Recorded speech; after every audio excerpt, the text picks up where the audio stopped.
உங்கள் தந்தி ஒன் தொலைக்காட்சியில் கருடா தினமும் காலை 6 மணிக்கு காண தவறாதீர்கள்.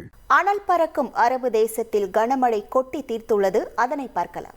பாலைவன பிரதேசமான சவுதி அரேபியாவில் புனித நகரங்களான மெக்கா, மதீனாவில் கனமழை கொட்டியுள்ளது. ஜித்தா நகரையும் கனமழை புரட்டி போட்டுள்ளது. கொடும் வெயிலால் அனல் பறந்த சாலைகளில் கொட்டிய ஆலங்கட்டி மழைக்கு மத்தியில் வாகனங்கள் அணிவகுத்தன.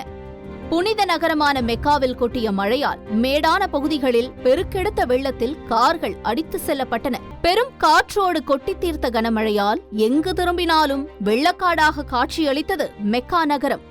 பெருமழையால் மெக்கா மற்றும் மதீனாவின் பெரும்பாலான பகுதிகள் வெள்ளத்தில் மிதந்தன. கார்கள் எல்லாம் காகித கப்பல் போல மிதந்தன. மக்களின் அன்றாட வாழ்க்கையும் போக்குவரத்தும் பாதிக்கப்பட்டது. மதீனாவில் அதிகபட்சமாக 49.2 மில்லிமீட்டர் மழையும், அல்பசதீனில் 38 மில்லிமீட்டர் மழையும் பெய்துள்ளது. திங்கட்கிழமை தொடங்கி அவ்வப்போது மழை பெய்யும் சூழலில் பாலைவன தேச பகுதியில் மழைக்கான ரெட் அலர்ட் விடுக்கப்பட்டுள்ளது. சீரற்ற காலநிலை காரணமாக பல இடங்களில் இடியுடன் மழை பெய்யும் என எச்சரித்திருக்கும் சவுதி வானிலை மையம் மெக்கா உள்ளிட்ட பகுதிகளுக்கு ரெட் அலர்ட் விடுத்துள்ளது. மழையின் போது தாழ்வான பகுதிகள், குளங்கள் மற்றும் ஆழமான பள்ளத்தாக்கு பகுதிகளுக்கு செல்வதை மக்கள் தவிர்க்க சவுதி அரசு கேட்டுக்கொண்டுள்ளது. உங்கள் தந்தி ஒன் தொலைக்காட்சியில் கருடா தினமும் காலை 6 மணிக்கு காண தவறாதீர்கள்.